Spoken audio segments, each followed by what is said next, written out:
ఇది బ్యూటిఫికేషన్ కాదు, లూటిఫికేషన్. 1,50,000 కోట్లలో మీరు 1,000 కోట్లు కమిషన్ల రూపంలో దండుకొని మీ కుర్చీని కాపాడుకునే ప్రయత్నం చేస్తున్నారు అనే భావనతో ఈ రాష్ట్ర ప్రజలు ఉన్నారు.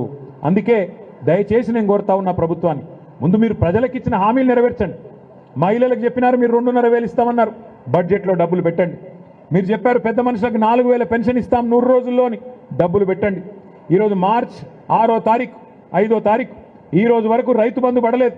కేసీఆర్ గారు ఉన్నప్పుడు డిసెంబర్లో రైతు బంధు పడేది.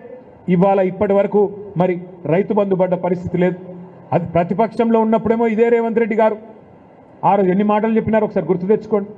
అయ్యప్ప సొసైటీలో కొన్ని నిర్మాణాలు ఆనాడు కొత్తగా వచ్చిన ప్రభుత్వం మరి కొన్ని డెమాలిషన్ చేస్తే ఇదే రేవంత్ రెడ్డి గారు మాట్లాడినారు. తెలుసో తెలియకనో పేదలు కట్టుకుంటే రెగ్యులరైజ్ చేయాలి కదా, ప్రభుత్వం అన్నాక పేదల పట్ల కనికరం ఉండాలి కదా, అక్రమమైన సక్రమమైన అందులో ఏమైనా తప్పులుంటే సరిచేయాలి కదా అని శుద్ధులు చెప్పింది ఇదే రేవంత్ రెడ్డి గారు. అక్రమ నిర్మాణాలను కూడా సక్రమంగా రెగ్యులరైజ్ చేయాలి కదా, క్రిమినల్ వేస్ట్ కదా, అందులో సిమెంట్ ఉంటుంది, ఇటుకలు ఉంటాయి, స్టీల్ ఉంటుంది, అంతా వేస్ట్ అవుతుంది కదా అని మాట్లాడింది ఇదే రేవంత్ రెడ్డి గారు.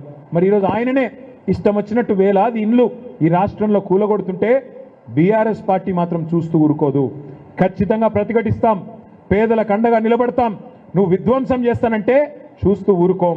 నీ 420 హామీలు అమలు చేసేదాకా, బడ్జెట్లో నువ్వు ఇచ్చిన 6 గ్యారంటీలు అమలు చేసేదాకా నిన్ను వదిలిపెట్టం. పేదవాళ్లకు ఖచ్చితంగా మేము హామీ ఇస్తా ఉన్నాం. ఈ రాష్ట్రంలో ఎక్కడ బుల్డోజర్లు వచ్చినా స్థానికంగా ఉండే బీఆర్ఎస్ నాయకత్వానికి చెప్పండి, మేమొచ్చి వాటికి అడ్డుగా మేము నిలబడతాం, తప్పకుండా మీకు అండగా నిలబడతామని చెప్పి కూడా ఈ రాష్ట్రంలోని పేద ప్రజానికానికి మేము విజ్ఞప్తి చేస్తా ఉన్నాం.